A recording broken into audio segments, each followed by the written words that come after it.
সারা দেশে আজকে থেকে ন্যাশনাল কমেডি পার্টি ন্যাশনাল মানে এনসিপি, আপনারা যেটাকে জানেন যে এনসিপির জুলাই পদযাত্রা বা এরকম কিছু একটা শুরু হচ্ছে। আমি এনসিপিকে ধন্যবাদ জানাই এবং তারা এটা নিয়ে আমরা জানলাম তারা প্রেস কনফারেন্স করেছেন, 64টা জেলায় যাবেন এবং তারা আবার গিয়ে জনগণের সাথে কানেক্ট করবেন। 64টা না, শুরুতে ওনারা 64টা বলেছিলেন। কি বলেছিলেন আমরা একটু সার্জিস আলমের কাছ থেকে শুনে আসি। আমাদের জুলাই পদযাত্রায় আমরা 64 জেলাতেই যাচ্ছি এবং 64 জেলার আমরা 100টি উপজেলা এবং পৌরসভায় যাচ্ছি, ওইগুলো যেগুলো আমরা প্রথম ধাপে ঘোষণা দিয়েছি। এর মধ্যে গোপালগঞ্জের আমাদের একটি পৌরসভা রয়েছে।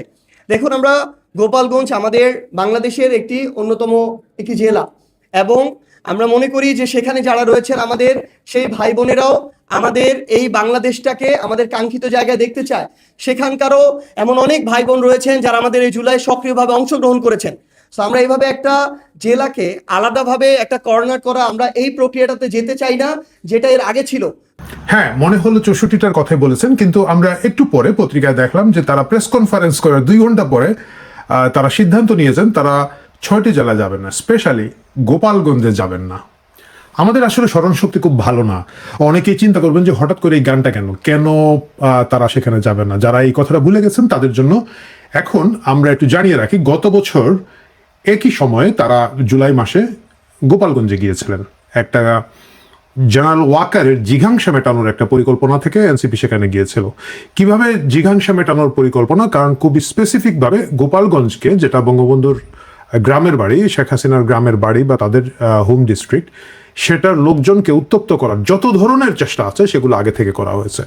সারা বাংলাদেশে সেটা ছিল জুলাই পদযাত্রা, কিন্তু গোপালগঞ্জের জন্য সেটার নাম করা হয়েছিল মার্চ টু গোপালগঞ্জ। মানে মার্চ টু বললেই মনে হয় যে একটা মার্চ করে যাব, আক্রমণ করবো, march to Ganabhaban, march to এগুলো আগে হয়েছে।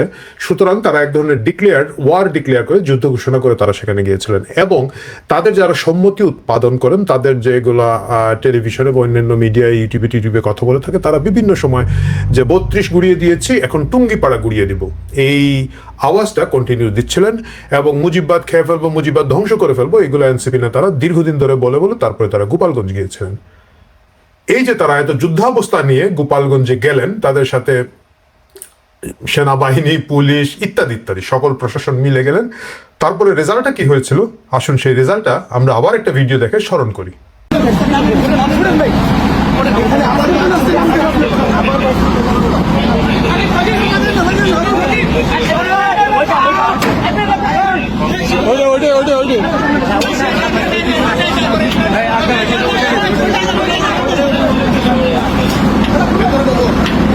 আর কেউ আছে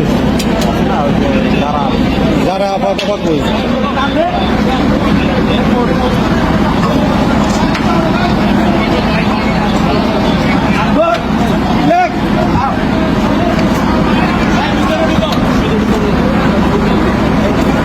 লং স্টোরি শর্ট, আমাদের বীরপুঙ্গবদেরকে সেখান থেকে সেনাবাহিনীর স্পেশাল এপিসি বলে, এটাকে আর্মার্ড সামথিং সামথিং, মানে খুবই যুদ্ধযান, সেটাতে করে উঠে আসতে হলো। আমরা ভিডিওতে দেখলাম যে এটার মধ্যে দৌড়ে দৌড়ে আমাদের জননেতা সার্জিস আলম, জননেতা হাসনাত এবং জননেতা আক্তার সাহেব দৌড়ে দৌড়ে উঠছেন এবং সেভাবে তাদেরকে সেখান থেকে নিয়ে আসা হলো। আমরা অনেকে হয়তো এটা দেখে আনন্দ পাবো, তৃপ্তি পাবো যে হ্যাঁ ঠিক আছে, গোপালগঞ্জে গিয়েছিলাম, মাস্তানি করতে গিয়েছিল, খুব ভালো হয়েছে, শিক্ষা হয়েছে। আসলে কি তাই? আমাদের এই কথাটা ভুলে গেলে চলবে না। এই ঘটনার প্রেক্ষিতে আমাদের জেনারেল ওয়াকার 5 দিন এই জেলাটাকে ব্লক করে রেখে নিপীড়ন চালিয়েছে, নির্যাতন চালিয়েছে। আমাদের ভুলে গেলে চলবে না, সেই সময় 5 জন মানুষ গোপালগঞ্জকে রক্ষা করার জন্য, টুঙ্গিপাড়াকে রক্ষা করার জন্য সেখানে প্রাণ দিয়েছেন। ওয়াকার বাহিনী এবং তার পুলিশ বাহিনী, ইউনুসের পুলিশ বাহিনী, ওয়াকারের সেনাবাহিনী সম্মিলিত আক্রমণের মুখে 5 জন মানুষ সেখানে মারা গিয়েছেন। 3 জন তাৎক্ষণিকভাবে মারা গিয়েছিলেন যতটুকু মনে পড়ছে, 2 জন পরবর্তীতে হাসপাতালে চিকিৎসাধীন অবস্থা মারা গেছেন। কতজন যে আহত হয়েছেন, কতজন যে নিপীড়িত হয়েছেন, কতজন গ্রেফতার হয়েছেন, সেই কথাটা আমাদের আর মনে নাই। শুধু আমাদের মনে আছে বাংলার একমাত্র বীর, 800 বছরের মধ্যে যিনি সবচেয়ে মহান ছিলেন, আমাদের হাদি শাহমা, তার বিখ্যাত হাদিমাদি ছিঁড়ে ফেলার স্লোগানটা তখন এই গোপালগঞ্জের উপরে ক্ষুব্ধ হয়ে গিয়েছিলেন। তারা যখন ভেবেছিলেন যে সারা বাংলাদেশ তাদের দখলে, তাদের যা ইচ্ছা তাই করতে পারবেন, গোপালগঞ্জের মতো একটা ছোট্ট জেলার সেখানকার কৃষক শ্রমিক জনতা, কিশোর যারা মারা গেছে, 18, 19, 20 বছরের কিশোর মারা গিয়েছিলেন, একজন রিক্সাওয়ালা, সেই কৃষক শ্রমিক জনতা, সাধারণ মানুষ, তাদের এই মাস্তানিকে, ওয়াকার ইউনুস এবং তাদের এই ল্যাংবোর্ডদের মাস্তানিকে সেখানে চ্যালেঞ্জ করেছিল। এবং সেই বিক্ষোভের কারণেই হাদি মাদি ছিঁড়ে ফেলার জন্য গোপালগঞ্জের তারা খুব চিৎকার চেঁচামেচি করছিলেন এবং জেনারেল ওয়াকার সেখানে নির্মম নিপীড়ন চালিয়েছেন। বছর ঘুরে এবারও তারা একই নাটক করতে সেখানে যেতে চাচ্ছিল এবং সেই নাটকটা করতে গিয়ে আমার মনে হয় সার্জিস আলম আলাদাভাবে গোপালগঞ্জের কথা বলেছেন। আমি জানি না, কোনো সাংবাদিক হয়তো জিজ্ঞেস করতে পারেন বা নিজে থেকেই গোপালগঞ্জের কথা বলেছেন। বলার 2 ঘন্টা পরে, আমার ধারণা বলার সময় খেয়াল হয় না, বলার পরে ওয়াকারকে বলেছেন যে আপনার ওই কি এপিসি গুলা রেডি করেন, ট্যাঙ্ক ম্যাঙ্ক দেন, আমরা তো গোপালগঞ্জে যাব। বেচারা ওয়াকার হোস্টোস করে এসেছেন, এখন হয়তো ভাবছেন যে এনাফ হয়েছে, আজকে ভাই আর মারতে পারবো না। অথবা আমি জানি না, সরকারে যারা আছেন, বিএনপির কোনো দায়িত্বশীল ব্যক্তি হতে বলতে পারেন যে এইসব ফাজলামো আর করা যাবে না। অথবা তাদের মনে হয়েছে এইবার যদি এপিসি না থাকে, গতবার এপিসি ছিল, এইবার এপিসি সহই যদি কোনো একটা বিপদ হয়ে যায় তাহলে কি হবে? এত কষ্ট করে, এত মানে সবাই তো আর সার্জিস আলমের মতো জমিদারের নাতি না, বাকিরা তো একটু ডাইনে বায়ে করে কিছু আয় রোজগার করেছেন। তো সাদের টাকা পয়সা কি হবে যদি গোপালগঞ্জে গিয়ে আমরা নিজেই মানে গোপাল হয়ে যাই? এই জন্য তারা শেষ সময় ঘোষণা দেওয়ার মাত্র 2 ঘন্টা পরে তাদের হুঁশ ফিরে এসেছে এবং তারা আরও 5টি জেলার সাথে মিলিয়ে গোপালগঞ্জকে তাদের এখান থেকে সরিয়েছেন। আমি দেখলাম কোন একটা পত্রিকায়, খুব সম্ভবত প্রথম আলো লিখেছে যে নিরাপত্তাহীনতার কথা ভেবে তারা সেখানে যাওয়া বাদ দিয়েছেন। আমি মনে করি এনসিপির নেতারা একটা দায়িত্বশীল কাজ করেছেন। তারা নিজের নিরাপত্তা, নিজে বাঁচলে বাপের নাম, তারপরে মানে নিজে বাঁচলে ওয়াকারের নাম না, নিজে বাঁচলে নিজের বাপের নাম, ওয়াকারের নাম আপনাদের মনে না রাখলেও চলবে। সেই ক্ষেত্রে তারা এটা বুদ্ধিমানের মতো কাজ করেছেন এবং তারা এই যে উস্কানিটা দিতে যাচ্ছিলেন এবং সেই উস্কানিটা যে বা যারাই এটাকে ইন্টারফেয়ার করে থাকুন, সরকার করে থাকুক, নিজেদের দলের কেউ করে থাকুক, শুভবুদ্ধির উদয় হোক অথবা সেনাবাহিনীর পক্ষ থেকে করা হোক, তারা একটা দায়িত্বশীল কাজ করেছেন। কিন্তু এখন পর্যন্ত আমরা দেখতে পাই টেলিভিশনের টক শোতে প্রকাশ্যে এবং মানে অন্যান্য সোশ্যাল মিডিয়া ইনক্লুডিং ইউটিউবে অনেক উগ্র ডানপন্থী জামাতপন্থীরা বলেন যে আমরা পরবর্তীতে টুঙ্গিপাড়া ভেঙে পড়বো। আমি কয়েকদিন আগেও দেখেছি ওই যে টিকটিকি ব্যারিস্টার একটা আছে, কে জানো, ও আবার গিয়ে টুঙ্গিপাড়ায় হামলা করবো। টুঙ্গিপাড়ায় হামলা করার মতো ক্ষমতা শক্তি তাদের হয়তো আর নেই। সেটা যে নেই এটার কারণ হচ্ছে গত বছর গোপালগঞ্জের মানুষ সাহসের সাথে, দৃঢ়তার সাথে এটা প্রতিরোধ করেছে। গোপালগঞ্জ ছিল একটা বিশাল প্রতিরোধ। গোপালগঞ্জে এক ধরনের নীরব গণহত্যা চলিয়েছে, কিন্তু তারপরে গোপালগঞ্জ রুখে দাঁড়িয়েছে এবং সেটা যে 1 বছর পরে এনসিপির মনে আছে সেটা তাদের জন্য ভালো। এবং ভবিষ্যতে আরও কেউ যদি টুঙ্গিপাড়া গুড়াতে যান তারা যেন এই পরিণতির কথাটা মনে রেখে যান যে সব সময় এপিসি বা হেলিকপ্টার দিয়ে তাদেরকে হয়তো উদ্ধার করা যাবে না। আমি এনসিপি নেতাদের সারা দেশব্যাপী জুলাই পদযাত্রার শুভকামনা করি এবং আমি আশা করি তারা দায়িত্বশীল বক্তব্য দিবেন। বিভিন্ন জায়গায় গিয়ে যে তারা যন্ত্রণা তৈরি করেন, পাবলিক নিউসেন্স তৈরি করেন, এগুলো থেকে 1 বছর বয়স তো ওনাদের বেড়েছে, একটু হয়তো দায়িত্বশীল আচরণ করবেন বলে আমি আশা করছি। যেমন ধরেন কোনো কাজ নাই, কর্ম নাই, কি হলো গিয়ে কক্সবাজারে গিয়ে, মানে এখনকার যে স্বরাষ্ট্রমন্ত্রী আছেন তার এলাকায় গিয়ে তার নামে আজে বাজে গালাগালি হাবিজাবি করেছেন। তো তারপরে কি হলো, সালাউদ্দিন সাহেবকে কিন্তু তার লোকজনকে দিয়ে ব্যারিকেড দিয়ে এই যন্ত্রণাকে কক্সবাজার পার করে দিতে হলো।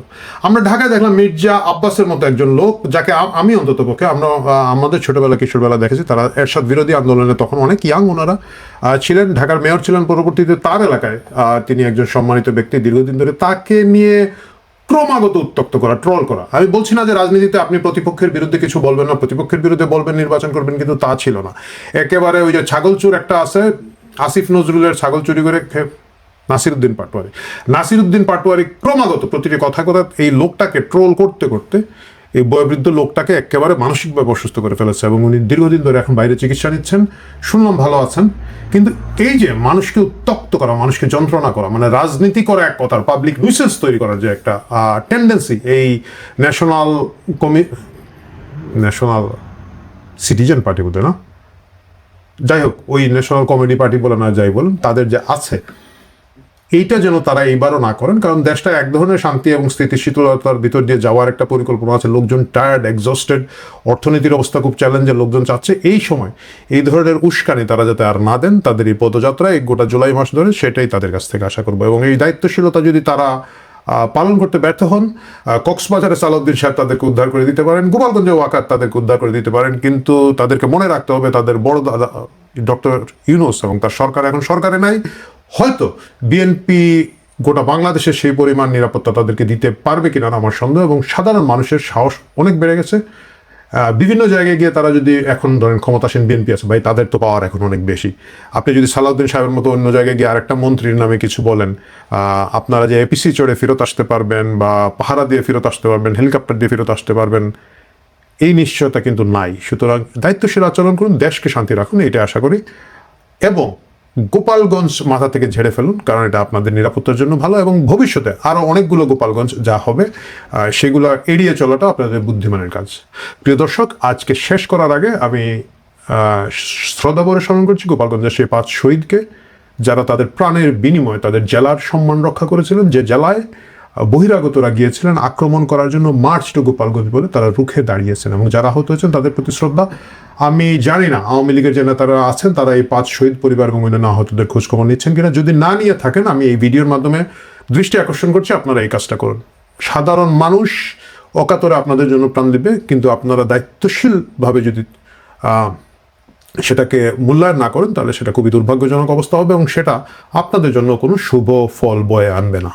ভালো থাকুন দর্শক, কথা হবে কালকে অন্য কোনো প্রসঙ্গে।